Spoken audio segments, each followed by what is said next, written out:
What's up guys, Chris Allen here. Today's video I'm going to give you 5 tips for you to use on your 45-degree back extension to absolutely hammer your erectors, your glutes, and your hamstrings. So stay tuned.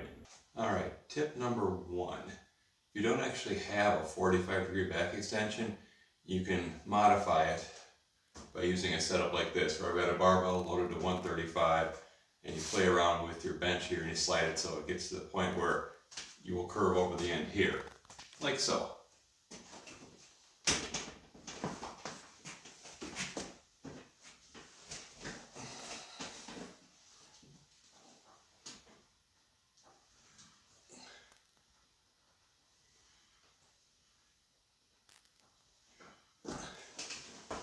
Just remember, where there's a will, there's a way.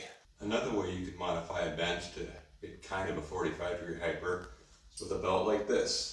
Loop it around the bench before you go and do the exercise.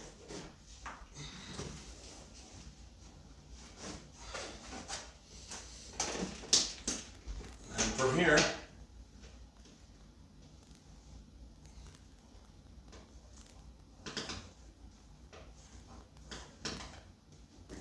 tip number 3 is how you make progressions on the hyper. Many people just automatically start grabbing a 10-pound plate or a 45-pound plate when they're doing them, but really you should progress through all the body weight options before you go. Let me show you what I mean.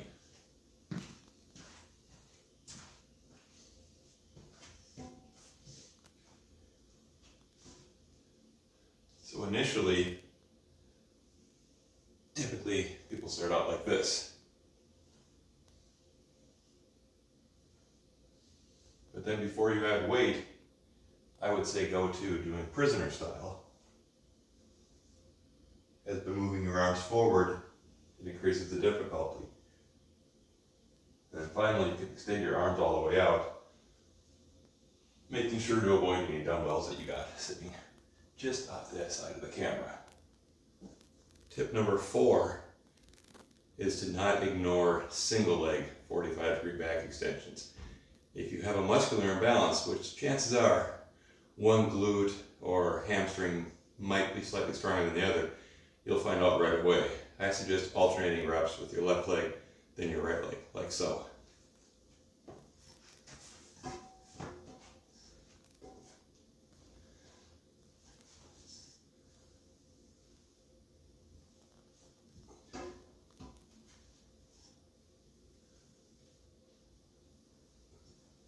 You can just keep doing these until such point as fatigue kicks in or you hit failure, and make a record of which leg is able to do more, and then match the weak leg to the strong leg. Now, if you're a home gym owner like me and you have limited space, you probably aren't going to have an actual glute ham raise machine. By the way, if you don't know what I'm talking about, it looks like this right here. But you can kind of modify your 45-degree to get something similar. You can see what I've done is I've elevated the back end of the 45-degree by about 3 to 4 inches, and I've lowered this down a bit. So,